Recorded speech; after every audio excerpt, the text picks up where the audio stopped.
Welcome to the County Conversations podcast, brought to you by the Florida Association of Counties Institute for County Government with support from the University of Florida's IFAS. In this podcast, we dive deep into the diverse and dynamic world of Florida's counties with engaging interviews and thought-provoking conversations surrounding the challenges as well as successes of Florida's counties. Each episode brings you first-hand perspectives from county commissioners, government officials, community leaders, and subject matter experts who are shaping the future of our state. We explore a wide range of topics from economic development and public safety to environmental conservation and emerging technologies. Our aim here is to provide a platform for knowledge sharing, collaboration, and inspiration for county officials and residents alike. Whether you're a county commissioner, government professional, or simply interested in understanding the local government landscape, we hope this podcast provides valuable insights and practical takeaways on all things counties. Hello, and welcome to another edition of the County Conversations podcast. I'm Eric Poole, Director of FRCA Institute for County Government, also known as ICG. We are the training and education arm of the association, offering basic and advanced classes in county government as well as organizational leadership.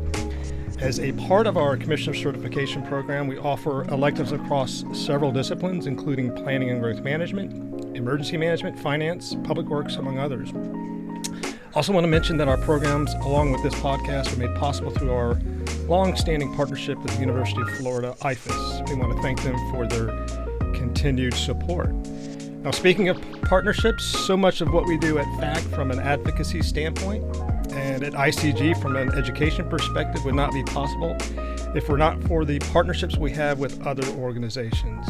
And over the years, and I've been here for about 20, one of our key partners is and has been with the state's regional planning councils and their umbrella organization, the Florida Regional Councils Association, better known as FRCA. And joining me today to talk about all things RPCs is the current chair of FRCA, Beth Payne, and she is the CEO of the Northeast Florida Regional Planning Council located in Duval County. So Beth, welcome, and thank you for traveling to speak with us today. Thank you, Eric. I'm glad to be here. Okay. If it's okay, I want to just begin with a little anecdote about my early interaction with RPCs.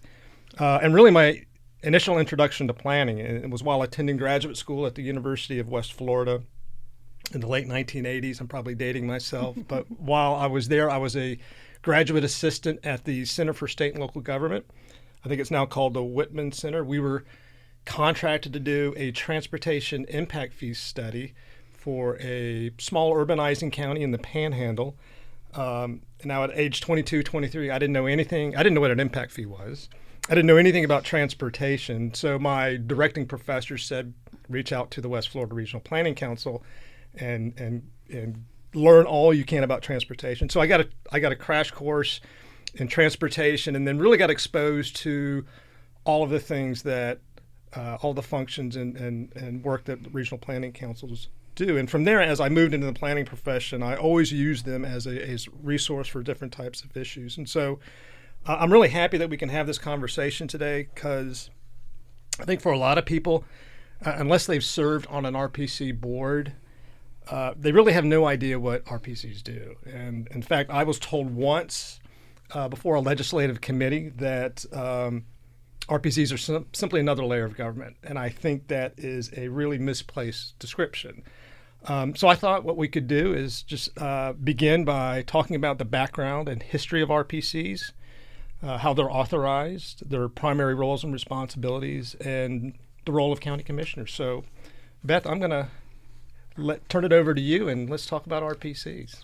Sure. That's no small list of questions we have to cover. But agreed. Happy to be here and kind of happy to share, I think, some of the insight and some of the diversity of the work that regional councils do.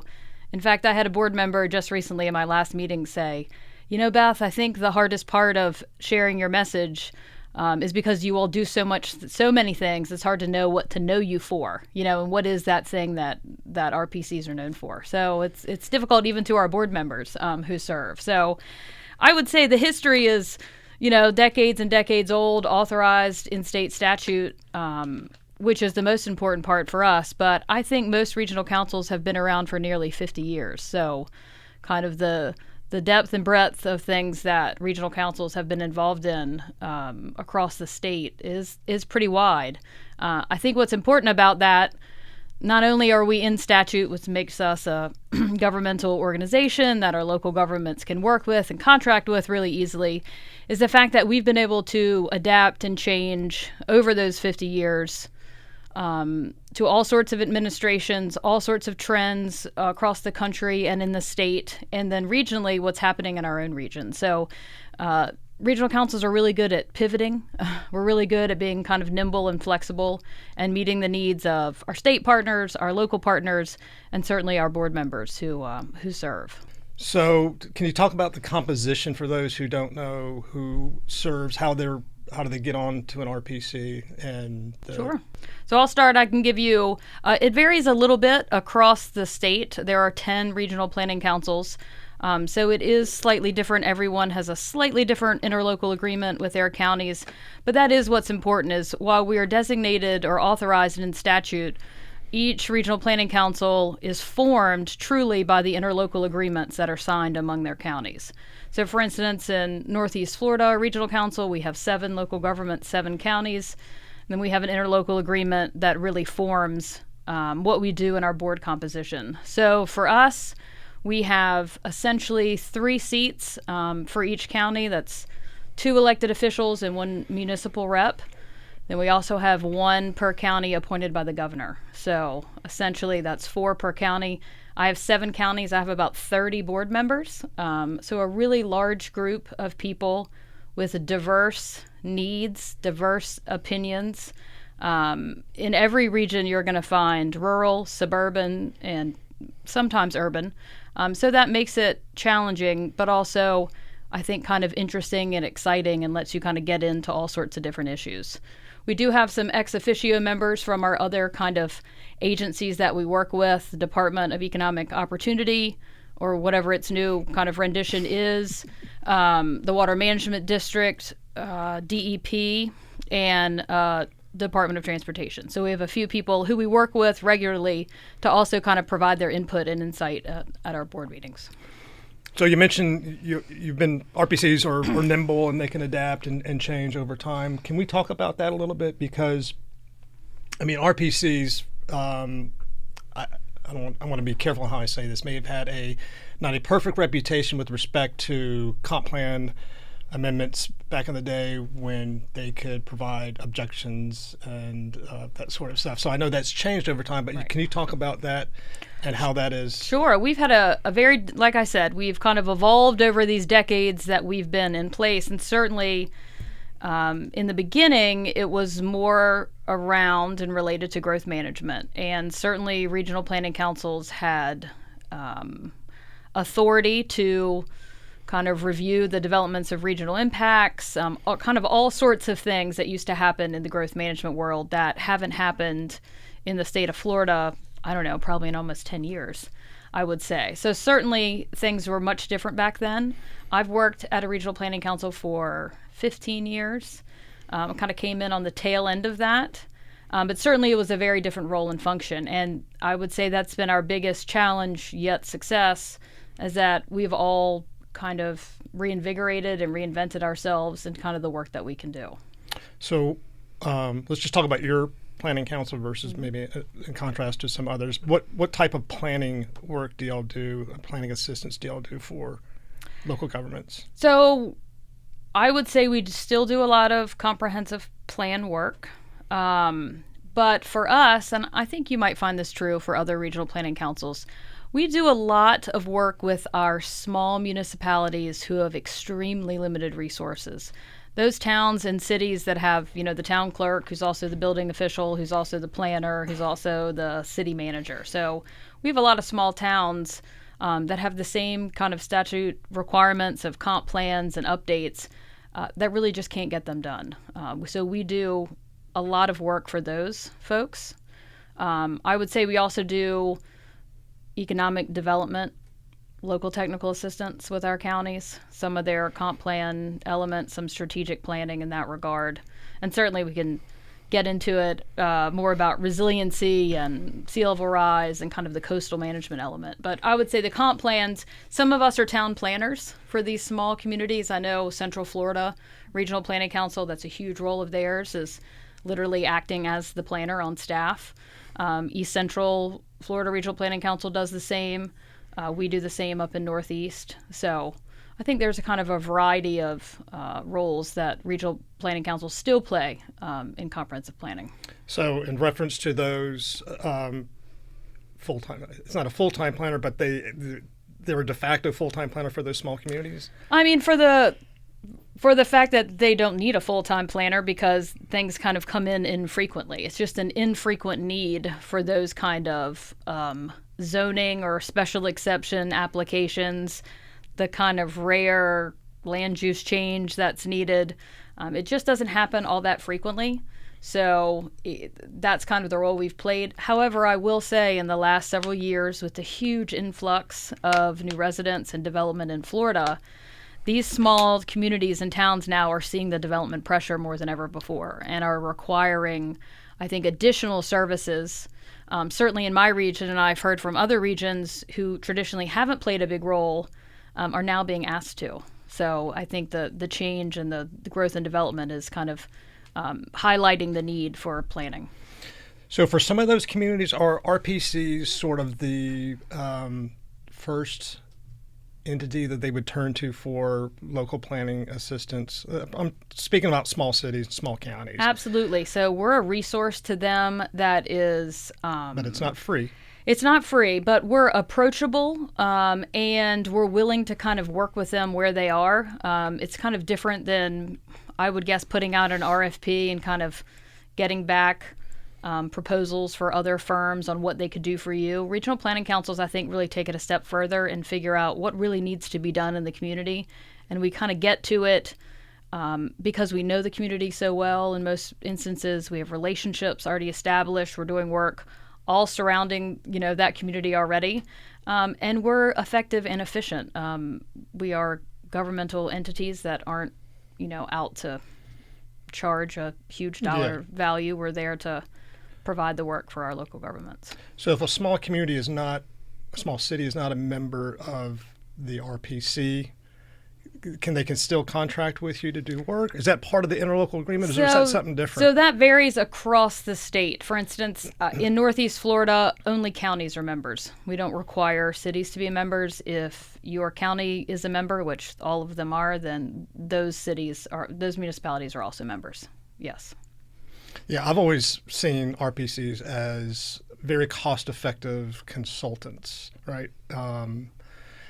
So that's planning. What about transportation? I know, like for example, the West Florida Regional Planning Council for years, and I'm assuming they still do, provide MPO planning services for the MPOs up in that area. That's right. So several of our regional councils do host or are the metropolitan planning organizations for their region. So certainly Emerald Coast, I think they're probably the one who has the most. I think they have several between where they kind of confluence at all these other states. So they certainly have a very significant role in transportation in that area.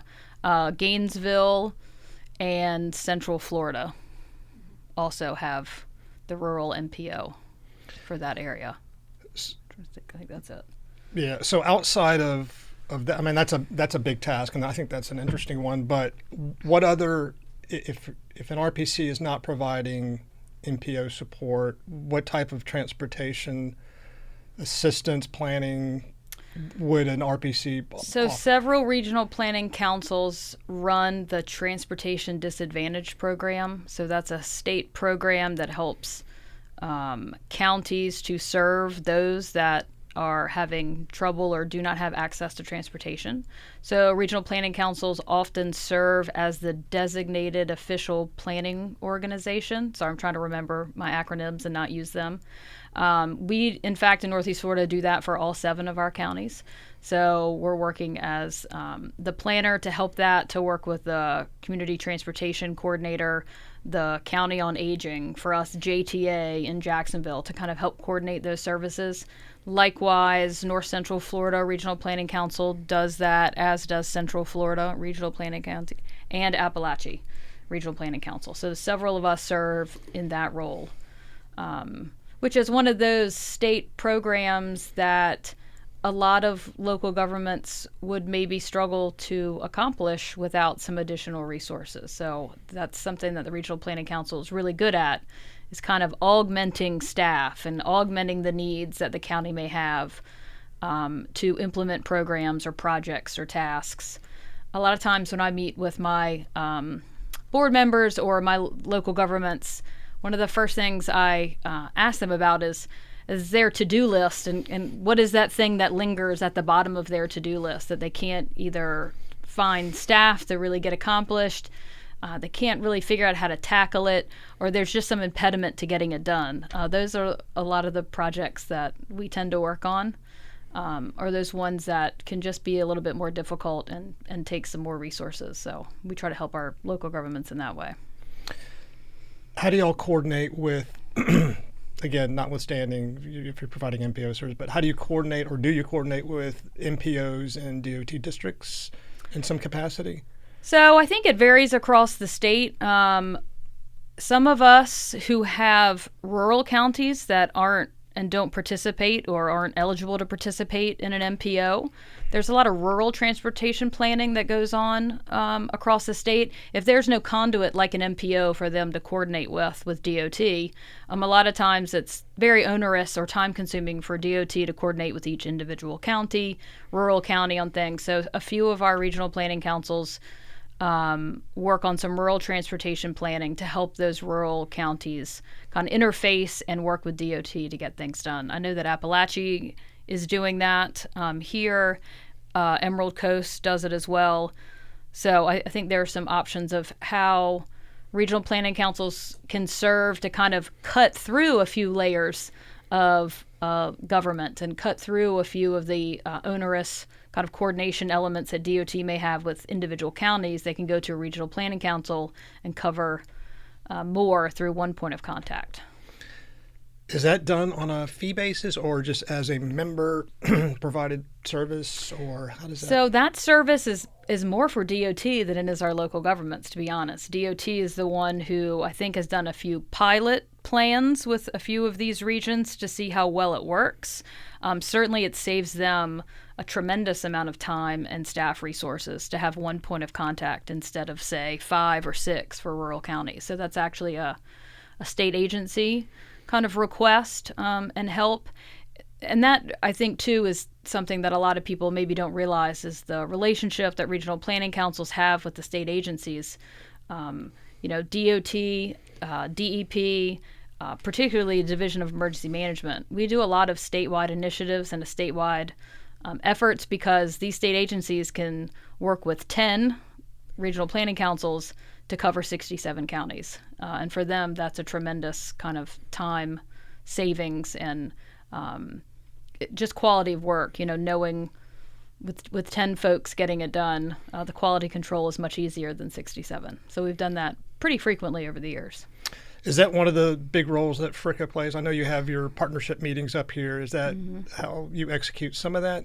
Yeah, so FRCA is our collection of 10 regional planning councils that come together. The executive directors meet monthly to kind of discuss, all things regional planning council, as you can imagine. And then we also have 2 larger meetings each year that involve a few of our board members from each of our regional planning councils that kind of come together and talk kind of general policy and different things. But we have partner meetings quarterly, sometimes more often, in which it's a chance for state agencies and other initiatives to kind of exchange knowledge. We understand and get to learn about all these different things happening in the state. They get a chance to listen to the kind of work that we do. And a lot of times, really good partnerships come out of that. Projects or tasks come out of that. I'm trying to think lately of one, the Florida Wildlife Corridor Foundation, which has, been such a kind of a pivotal thing in this past session. The Central Florida Regional Planning Council works with them and partners with them frequently to do land use analysis and GIS work. for them, and they do it for the whole state. So they do it for the entirety of the corridor, working with one regional planning council to kind of cover, all those counties that the corridor covers. So I don't know if that came about on a partner call, but certainly we kind of engage with not just state agencies, but other kind of statewide initiatives that are going on. Yeah, we were talking internally about the wildlife corridor. People are really interested in that, right? I mean, it's fascinating. It is. How it's gotten a life of its own. So let's pivot. I hate to use that word pivot, but we've talked about planning, we've talked about transportation. Let's talk about emergency management. A lot of folks don't know, the role that y'all play in that. So can you walk us through a couple of the tasks and assignments? Absolutely. Regional planning councils have served as the local emergency planning committee, contract holder and organizer for decades. It's got to be 30 years that the Division of Emergency Management has contracted with regional planning councils to do that work. And so that work involves hazardous materials and training of first responders, hazardous materials teams in counties on the basics, to get up to speed, to be a technician, all the certifications you need. But then it also allows for kind of forward thinking and trends and what's going on. In fact, we had a huge battery fire in Jacksonville recently, and immediately we could turn around to the state and say, our first responders need training on what happens when these, batteries catch on fire and it's not the same, and easily can implement classes like that. That kind of help and stay kind of at the cusp of, when Teslas catch on fire and when these different things happen. So we do a lot of training for first responders and firefighters, and that includes, conferences and planning. It's a lot of technical. So this is all through the LEPC? Yes. And do you do that in coordination with the CFO's office and DEM? How is that So executed? It's a contract through DEM, a reoccurring yearly contract every year with DEM. To do that. And that, an LEPC has a board. So they have a set kind of structure that the RPCs manage. They manage the training dollars. They do planning studies every so often on hazardous materials plans and response plans. So it differs, slightly in each region, kind of based on what's going on. But it is really a tremendous value to our local governments, and certainly our board members and county commissioners are continually amazed that that is some of the work that we do. It's not well known. I didn't know that. We also do, along with hazmat teams, which is a specialty team, there's also urban search and rescue teams. So, I talked about these specialty projects that our state agencies like to use us for. Right now in East Central Florida, they are coordinating training and a full-scale exercise for the USAR, the Urban Search and Rescue teams across the state over the last, I think, year and a half. So they were given kind of the charge to make this happen, to provide this training to all of these groups across the state, and then bring them together for a full-scale exercise. So, one of those things that doesn't happen all the time, but when there is that opportunity, oftentimes it's the regional planning councils that these state agencies turn to implement dollars, because it will be timely and it will be efficient, and it's often a great product at the end. What else falls under the umbrella of emergency management that RPCs do? So the regional planning councils for, I guess when I first began my job as an emergency management planner in Northeast Florida, RPCs manage the statewide regional evacuation study program, right? So that is the data that emergency managers use to draw evacuation zones, and the data that is provided to them about who's going to evacuate and how long it's going to take, and the shelters that are going to be used and those utilization rates. So we're really the conduit between the Division of Emergency Management and the National Hurricane Center to provide that data in a way and in a format to our local elected officials and our local emergency managers to kind of use to best operationalize and protect the citizens in their county. And we've been doing that through multiple iterations. It has to be 15 or 20 years that we've had that partnership. with the division. Are they updated like every 5 years or something like that? So it used to be kind of more of a schedule, but it really depends on the National Hurricane Center, right? When they make evolutions in data and processing and modeling, right? When there's new data to be had is when we kind of get a revamp. Oftentimes it's predicated on population because we want to keep those population numbers up to date because so many people move to Florida. So that plays into it. And then also it's with the Hurricane Center on when things are new and when they've got new data to share. What about disaster recovery?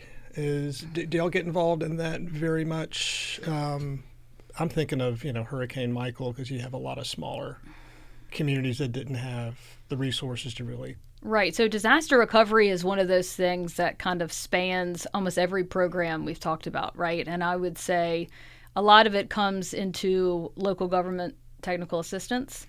So kind of the depth and the breadth of the needs of recovery.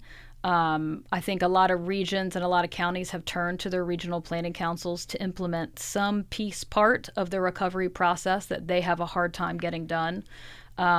Even I think Appalachia with Hurricane Michael is a great example, I think, on just some of the variety of things that, their resource poor counties just didn't have the opportunity to be able to implement. So I think that is certainly something that's done. We also are, to dive into economic development, and this is a mouthful of acronyms, regional planning councils are the designated economic development district for the Economic Development Administration. So that's, a lot of things to say. We get funding from the EDA to provide technical assistance for economic development. That requires a comprehensive kind of economic development strategy plan, which, for the federal government is a worthy exercise, but also a requirement for our local governments to apply for economic development administration grants. So we have to have that process. So we bring together partners, and then we get a chance to help them through these processes. Well, one of the things that has come out in recent years because of the storms that we have faced in Florida is EDA, one of their priorities as of late is economic resilience. So economic resilience is all about, small business preparedness. And at the beginning, it was continuity of operations and can you pay your staff and do you have somewhere else to work from and those kind of things.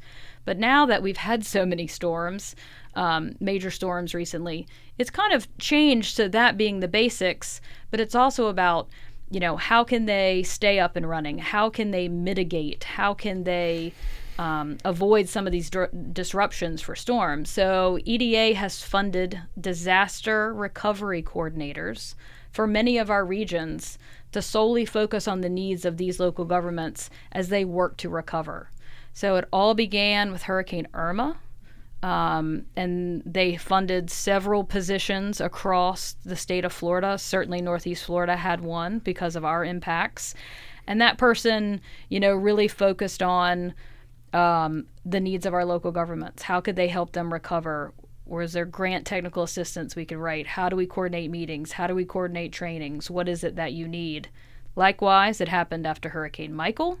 There were these positions funded, and most recently, Hurricanes Ian and Nicole also provided regional planning councils as the economic development districts the opportunity to have a coordinator position to help with that. So they're funded by EDA, assigned to the RPCs. Correct. Never heard of that. It's the first time I heard of that. So certainly you can imagine we have coordinated an amazing number of meetings among federal agencies and divisions of federal agencies and departments of federal agencies, bringing them together with our local governments who need support and who need funding and who need assistance to kind of triage what the issue is and maybe what federal agency or what federal partner has the opportunity to help with that. But a lot of times, while that's wonderful information for these local governments to receive, they don't have the resources or the staff to act on that. They don't have grant writers. They don't have staff who can run down a lot of this information. So this recovery coordinator position works with local governments, with economic development corporations, with tourism, to work on these projects and things that can help them become more economically resilient. A lot of counties are trying to diversify their tax base, as always, diversify their tourism. We've seen a big push on ecotourism initiatives, and I think it's similar like the Florida Wildlife Corridor, on trails, on these unique assets that we have that aren't the built environment, that aren't going to get wiped away by storms, maybe that aren't beaches and things, but these other assets that they can invest in and that will, pay in dividends moving forward. Those disaster recovery coordinators, does that get funded as a part of the disaster supplemental that normally comes after? Is that how that's done? Yes, that's part of EDA's disaster supplemental funding. Okay. They choose to fund these positions because they see the value in how we can engage very locally at a very local level. The federal government has a hard time kind of getting into the weeds of these communities, and we have these relationships established and can really kind of get involved from day one in helping the community. So can you go back to what you first were talking about when you're using your acronyms, the EDA and the RPCs are designated what again? Economic Development Districts. So, but for that designation, are you saying that some local governments couldn't apply or receive EDA funding? So there has to be a comprehensive economic development strategy plan in place that covers a local government to make them eligible.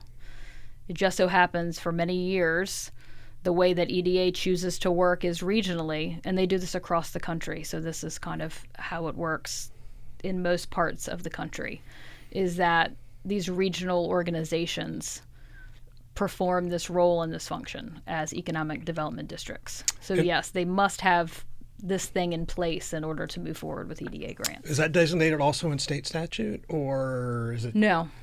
Code of Federal Regulations or something? No? Okay. That's just, I suppose, a best practice for EDA and how they choose to use their funding. What about in the human services world? What about, let's talk about affordable housing or RPCs involved in affordable housing initiatives?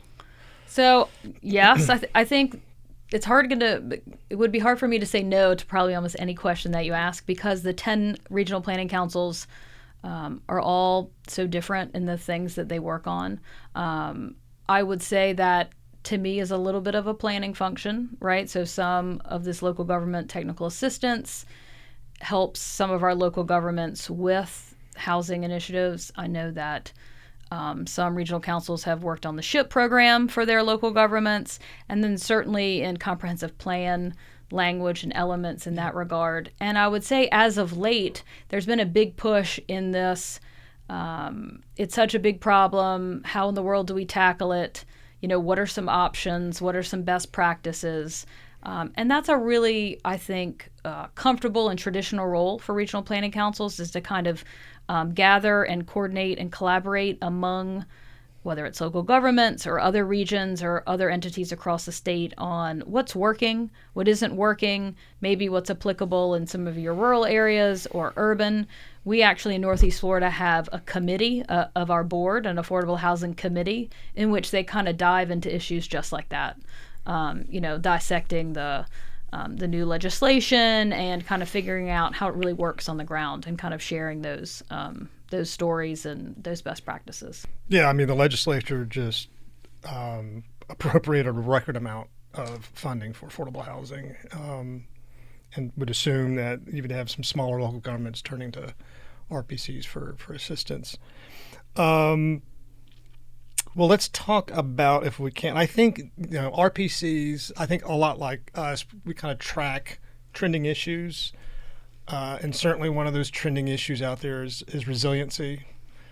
So can you talk about what's resiliency initiatives that the RPCs are starting to get involved in? And I'm sure some have been doing it much longer than others, but that's exactly right. It's certainly not a taboo topic anymore, and everybody seems to be embracing it, and there's a lot of money out there. So Right, that's it. And I think everyone was lucky to see the tremendous work that occurred in Southeast Florida with the Climate Compact. So while that was not Regional Planning Council led or developed, it showed the value of these communities coming together and working regionally. And that has been established for, well over a decade before the influx of money, before any of that. But it really shined a light in the state of Florida of the issue. And so I think what you found is several of our regions moved forward with the idea that we all know and love and practice, is that, regionalism on many issues and many fronts is a valued approach and can provide a great resource to our local governments on a problem that is very difficult to tackle, like resiliency. So certainly we've seen some of our regions, Tampa Bay, for instance, they have a tremendous resiliency coalition. They have signed memorandums of agreement with nearly every county, and I would say majority of their municipalities. All these elected officials agreeing that moving forward together and regionally is their strategy. So they have, I will say now, an award-winning resiliency action plan that they've put together over the last several years, covering a wide variety of subjects and metrics and implementable strategies that the region and the local governments can take to improve the resiliency of the Tampa Bay region. They also put on a leadership summit each year, a wildly successful statewide summit. I think there was over 300 people this year, which just speaks to the fact that it's such a growing issue. There is so much money, but it's hard to know how to move forward with that. It's hard to really figure out the needs. It's hard to figure out how to get access to all the money and to really understand your risk. So a lot of regional planning councils are starting with the technical work, so assisting local governments with their vulnerability assessments. So that's required by Florida statute from DEP. You have to have a vulnerability assessment in order to kind of be eligible for this pot of implementation dollars. So like we've talked all along, there are some counties that can easily go out and get that done, but a lot of our other local governments don't have the technical expertise, not enough resources, too many other things to do to tackle some of that. So we've seen a lot of our regional planning councils step into that role to assist our local governments. East Central has a phenomenal collaborative that's ongoing and doing a lot of work in that regard. Northeast, our region, has stepped into that collaborative role and effort, as has Appalachia Strong, Emerald Coast. Just kind of each region now is understanding, and the communities are kind of asking for that assistance and trying to understand. I'm wondering if there's too many models, requirements out there, and I'm going to date myself again. Denise, who's sitting back over here, we worked on local mitigation strategy initiatives back in the late 90s at the state, and that required, hazard identification, vulnerability assessments. Now you have DEP requiring a vulnerability assessment.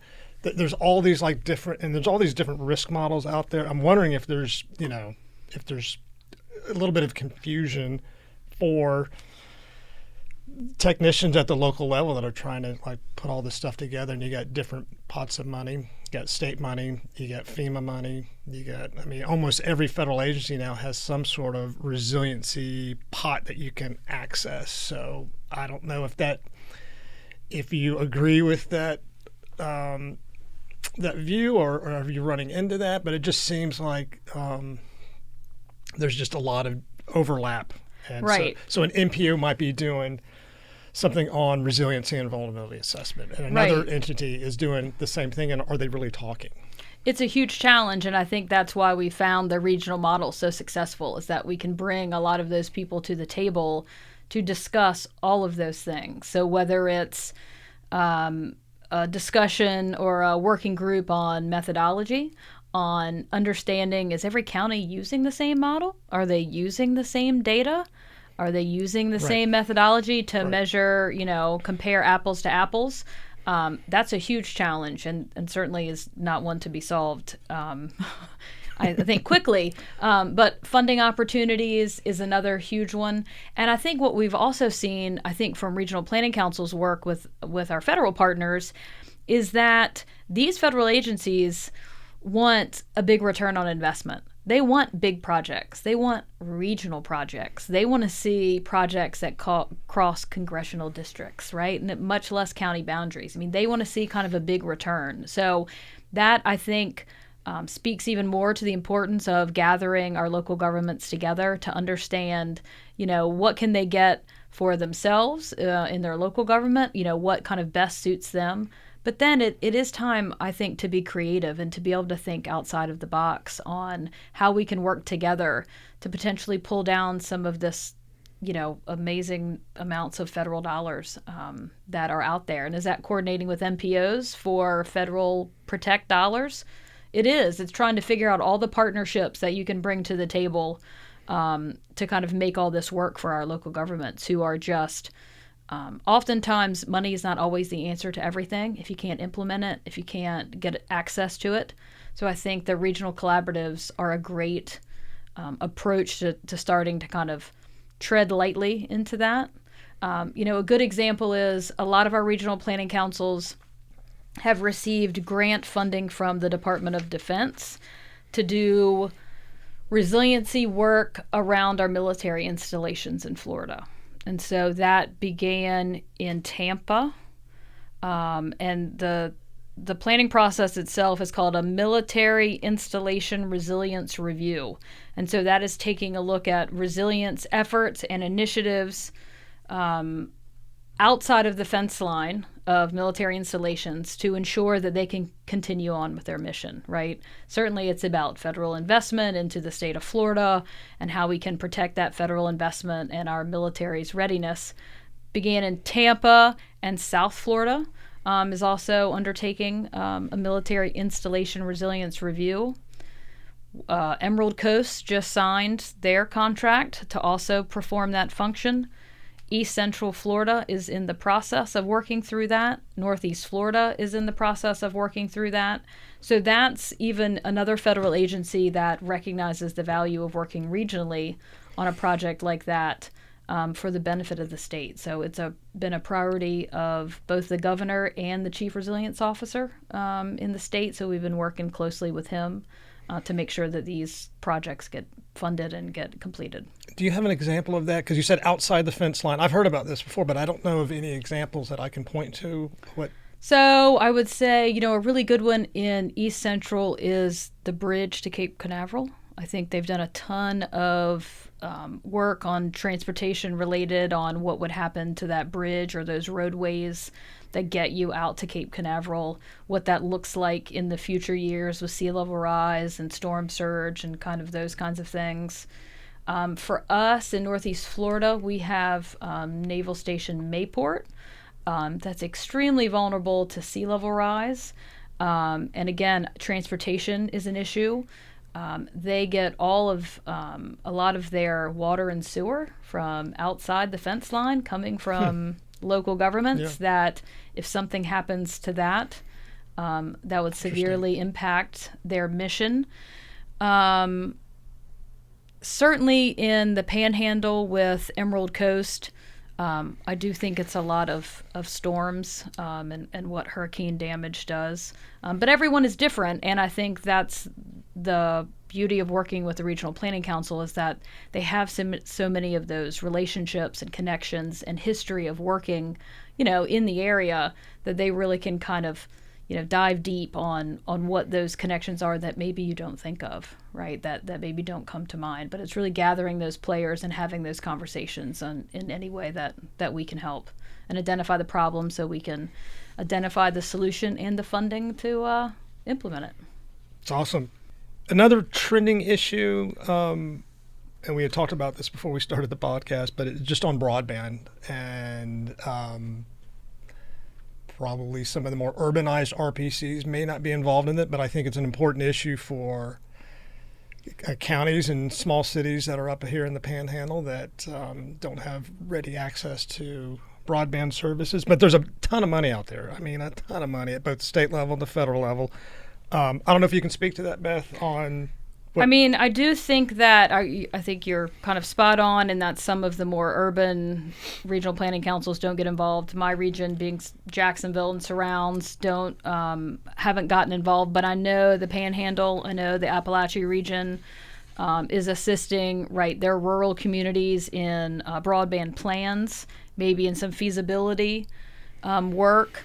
And again, a lot of it, in my opinion, is kind of deciphering the offerings. What is the grant offering? How do we apply for the grant? Can we get technical assistance, to write the grant? And then again, sometimes getting the money is not always the answer. You have to have someone to administer it. You have to have someone to do the reporting requirements. So I would say in a rural community that's less resources, regional planning councils kind of serve all of those functions from the beginning to the end, and also help with the local technology committees that were formed, Yep. Standing those up and kind of helping our local governments just kind of implement some of the best practices that have been shared to kind of have a chance to even grab a share of that money.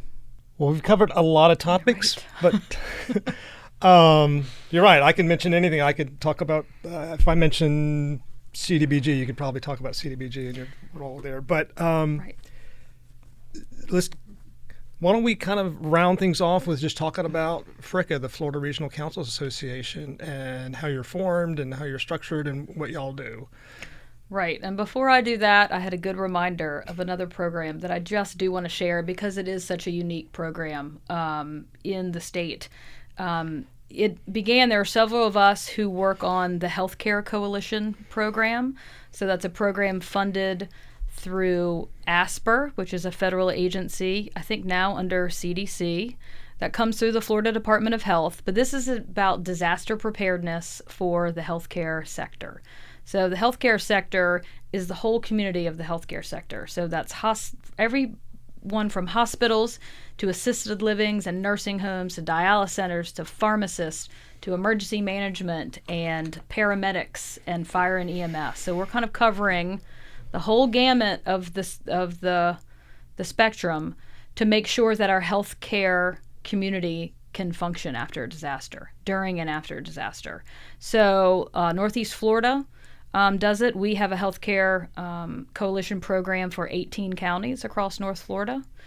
And Appalachia also does it, kind of for the Big Bend and for their area. And this is about, it ties right into emergency management. This is about training. This is about exercises. This is about creating plans that are needed from the federal level to the state level. This is about providing facilities with dollars in projects to help them facilitate providing medical care during a disaster. So it's really an interesting program. It's not something you would ever associate with a regional planning council. They exist across the state of Florida, but regional planning councils are a really good fit for some of these because of our relationships, because of our work in emergency management. So this has been, I guess, going on, I don't know, maybe 10 years in Northeast. We kind of began in the beginning when this program started. But it's really been a huge value to our community. It means a lot to our elected officials to know that we are serving their community facilities and, in essence, their citizens, during a disaster and after. So keep your ears out for that. So RPCs are members of the coalition, or we run the coalition. You run the coalition. We staff the coalition. So in Northeast Florida, we have 500 members in our coalition, and I mean hundreds of facilities. Every major hospital system is involved in the coalition and participates. Again, a lot of sharing of best practices, a lot of training opportunities, a lot of the things that large hospitals may be able to easily do, but some of our smaller communities often don't have the staff and the resources to do some of these things. A big role in information sharing during events, during COVID, played a big role with DOH and sharing information. Similarly, during a disaster, assisting information sharing for hospital evacuations. and patient placement. So a really interesting role that some of us have taken on. But not all RPCs. No. Yeah, just okay. But I can't kind of get away. I should have. That was a good. No, that's good. A good mention, and that's a program that we began with in Northeast Florida a long time ago. So All back right. to FRCA. Back to FRCA. I know we talked a little bit about partnership meetings up here, but I want you to have an opportunity to talk about that organization. Right. So FRCA, the Florida Regional Councils Association, again, is a great way for the regional planning councils to come together, to be able to share our message and to be able to share the services and the work that we provide across the state.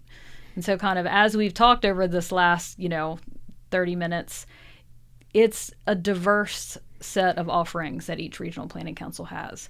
And so a lot of times, a lot of the work we do can get kind of lost in the minutia of all the many programs and projects that we all have going on. So FRCA is a great conduit to our partners to have the ability to share collectively about, the impact we're having on our local governments, to our county commissioners, and to our state agencies. So we're lucky that FRCA is kind of based here in Tallahassee.